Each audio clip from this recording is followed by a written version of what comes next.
और गलती से उसकी किताब गिरा दी। सॉरी, सिया ने मुस्कुराते हुए कहा।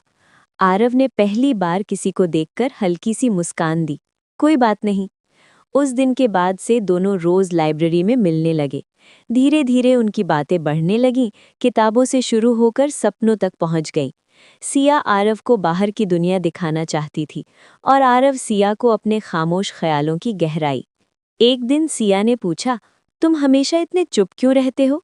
आरव ने जवाब दिया, क्योंकि मुझे डर लगता है कि कहीं मेरी बातें किसी को पसंद ना आए। सिया हंसते हुए बोली, तो आज से मैं तुम्हारी हर बात सुनूंगी और मुझे सब पसंद आएगा। समय बीतता गया और उनकी दोस्ती प्यार में बदल गई, लेकिन जिंदगी हमेशा आसान नहीं होती।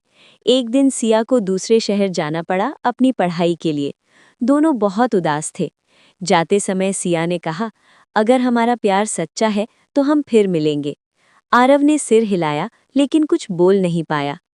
कई साल बाद उसी लाइब्रेरी में आरव फिर बैठा था। अब वो एक लेखक बन चुका था।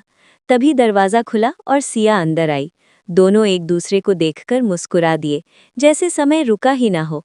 सिया ने कहा, देखा, मैंने कहा था ना, हम फिर मिलेंगे।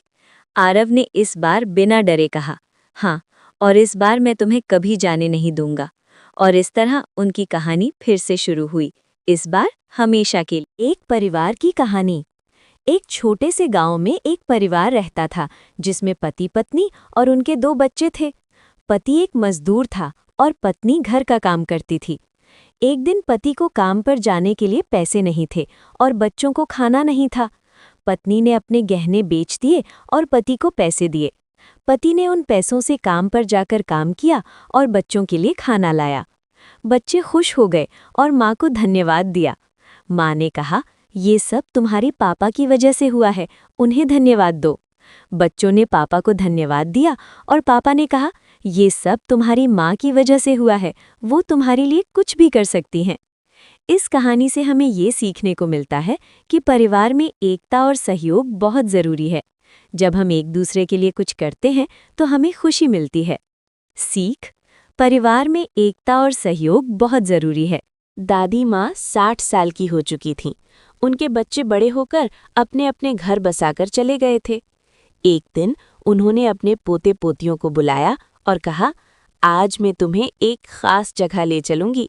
वे उन्हें एक पुराने पार्क में ले गईं, जहां वे अपने बचपन में खेला करती थीं। वहां उन्होंने अपने पोते पोतियों को अपने बचपन की कहानियां सुनाई। उन्होंने बताया कि कैसे वे अपने दोस्तों के साथ खेलती थीं, कैसे वे झूले झूलती थीं और कैसे वे अपने सपनों को पूरा करने के लिए मेहनत करती थीं। पोते पोतियों ने दादी माँ की कहानियाँ बड़े ध्यान से सुनी। उन्होंने देखा कि दादी माँ की आंखों में कितनी चमक थी और उनके चेहरे पर कितनी खुशी थी। दादी माँ ने कहा, बच्चों, मैं तुम्हें एक सीख देना चाहती हूँ। जिंदगी की उम्र नहीं, जज्बा देखो।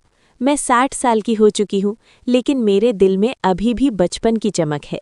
मैं अभी भी नए सपने देखती हूँ और उन्हें पूरा करने के लिए मेहनत करती हूँ। पोते पोतियों ने दादी माँ को गले